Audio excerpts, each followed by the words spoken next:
Well, good morning. Merry Christmas. If you have your Bibles this morning, I hope you brought your Bible. If not, you always have few Bibles available. Or raise your hand, make sure you get a Bible. We're going to look at Luke chapter 2. Luke chapter 2, verses 1 through 7. Luke chapter 2, verses 1 through 7. Let's go to the Lord. Father, as we open your holy word, your wonderful written word that you've put together for us to grow and to learn from and to live our lives by. So we just ask that you bless your word this morning as we share it together.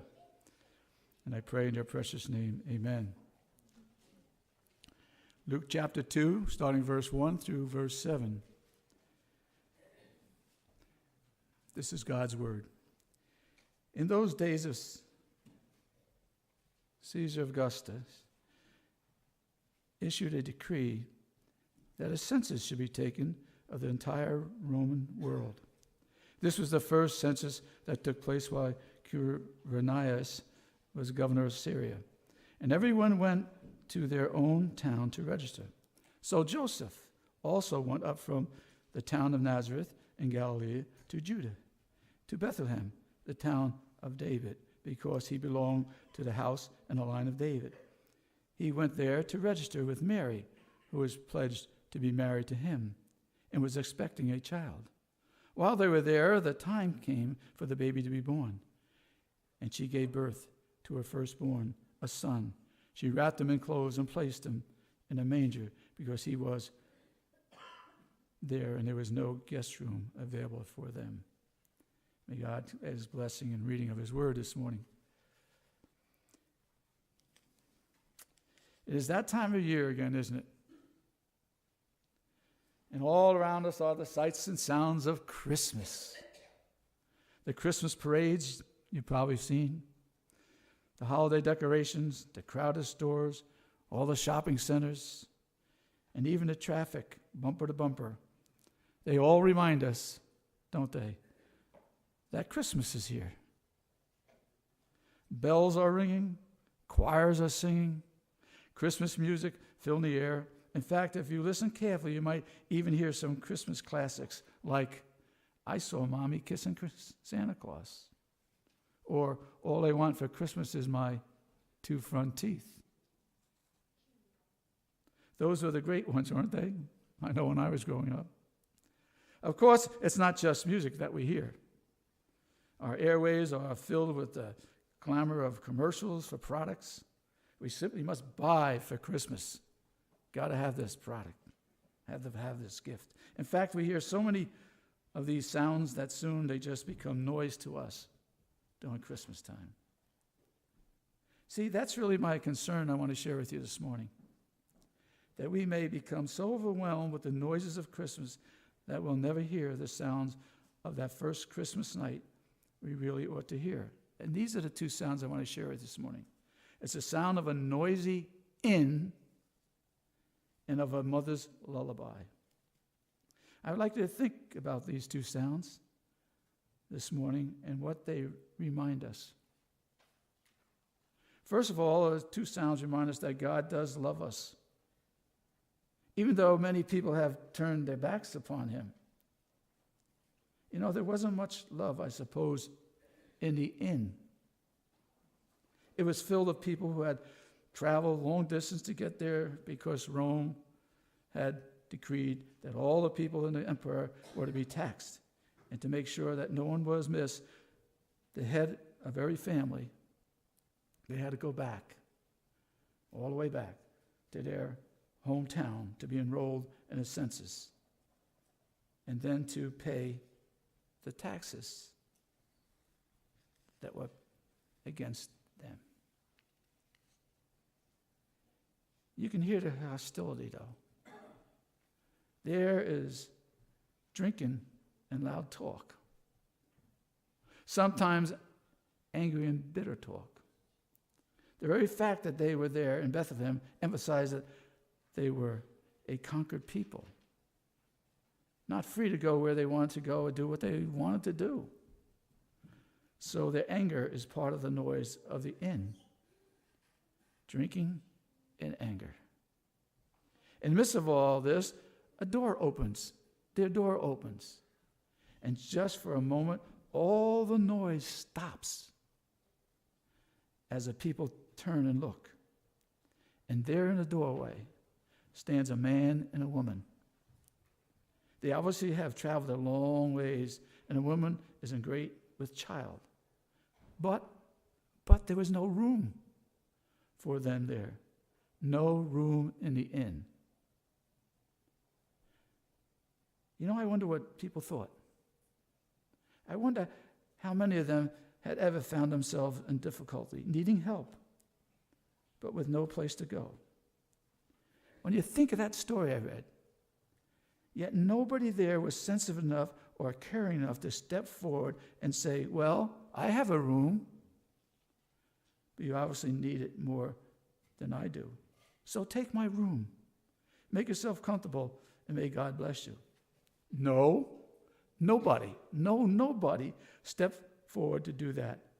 For a moment, they had stopped and looked and maybe even thought about it, but then they just returned to what they were doing, and the noise level rose once again. Well, I believe you know the rest of the story. Sometime later that night, over the noise of the inn, and better than the noise of the inn, there was a sound of a lullaby. Mary sang to her newborn son. Now, I must admit, the Bible doesn't say anything about Mary singing to Jesus. But I'm sure she did. As a matter, and being a mother, and that mother looks into a child's eyes and has nestled that little child safe in her arms, there just has to be some way to express her love, isn't there? So I'm sure that Mary sang to Jesus. Over the hills of Bethlehem went the song of love. A song that tells us God still cares. God hasn't forgotten. And God has finally sent his Messiah into the world. When we look at the inn, take a look at the inn for a moment and hear its noise. You know what? We see what is wrong with this world. We see anger, we see rebellion, indifference, and poverty. But when we hear the lullaby, we hear a message of love. See, there are people who are concerned about others. There are marriages that survive 10, 20, 30, 50 years. There are young people who have high ideals and high goals and who want to make something of their lives. There are happy homes and people who love and are concerned about each other. Every year, Christmas comes down to drown out the noise of the inn and to remind us of God's love. You know, some good sounds are worth hearing. And that's what really God wants to hear from us. The sound of his love all over again. Do you love him that much? The sound of your love reflects to him? I can remember a little boy went with his mother into a crowded department store where people were elbowing each other and weary clerks were ringing up the sales after sales. It was a scene of noise and of frustration. In the midst of it stood the little boy holding onto a balloon filled with helium. But in the press of the crowd, the boy was bumped and he lost hold of the string. And guess what happened? His balloon floated away to the ceiling. So one of the clerks there saw what happened. So she called up the janitor and asked, "Would you please bring a ladder up here to retrieve a balloon?" What do you think the janitor said at first? "What?" She said, "I want you to rescue a balloon." So he protested. But then he gave in. Soon he came, bringing a ladder and out into the middle of the crowded floor. Now, when he did that for a moment, everything seemed to stop. Cash registers stopped ringing. People stopped elbowing each other. Everybody watched as the janitor climbed up the long step ladder, grabbed the string of the balloon, brought it down, handed it to the little bright-eyed boy. And guess what happened? Everybody applauded. Well, then they were elbowing each other all over again. Cash registers started ringing. Everything went back to the way it was before. But for a brief moment, there was once again evidence of love and care and concern in our world. See, Christmas comes every year to remind us of God's love and how desperately we needed to be reminded. The sounds of Christmas also remind us that joy can be ours through knowing Jesus Christ, the Lord. See, those people in that noisy inn were trying in a superficial way to bring some joy into their lives. They didn't have much reason to be joyful. I mean, they were really conquered people, oppressed and probably poor. They had many reasons to be unhappy. And that night, many of them were trying to dull their senses through alcohol, like you see today during Christmas time, and to forget the troubles for a while at least. You know, that still happens today. It truly does during Christmas time. In this season of joy and merriment, more people will be depressed than at any other time of the year. Have you noticed? More alcohol will be consumed during December than during any other month of the year. More people will take their own lives than any other time of the year. Why is that? You ever think why? Because they are searching for joy in all the wrong places today. Do you remember the Christmas story? I'm sure you did. The Grinch that stole Christmas. How many know that? We all do, children. It's about an evil Grinch who goes to Whoville to steal all the trappings of Christmas because he doesn't want people to have a happy Christmas. So on Christmas Eve, what does he do? While everyone is asleep, he goes and steals all their presents. He steals all their Christmas trees and all their tinsel and lights and turkey dinners. He takes everything about Christmas from their homes and hides them in a cave high on a hill. But to his amazement and frustration, on Christmas morning, the people of Whoville, young and old alike, join hands and begin to sing and rejoice in celebration of Christmas. The message of the story is that their joy at Christmas time doesn't demand or depend upon presents or trees or tinsel or lights. So the story doesn't tell you where Christmas joy comes from, but I will. Think about it. It comes from God, who so loved the world that he gave his only begotten Son to come and live among us. And guess what? Then die for us. The last thing that the sounds of Christmas tells us is that the opportunity for real peace in our lives comes from Jesus. Jesus, the Prince of Peace. That's where. There was not much peace in the hearts of the people in the inn. They were conquered people, serving the hatred Romans. And there was nothing they could do about it. So that night they were drinking and arguing, filled with despair and selfishness and indifference. Is it with anger or fear or helplessness that they did that? Or is it with a peace that passes understanding? The kind of peace that the world can't give. The world can't give it. A peace that calms our nerves, a peace that gives us confidence in the midst of adversity, a peace that tells us that God is still on his throne and is really in control of the world.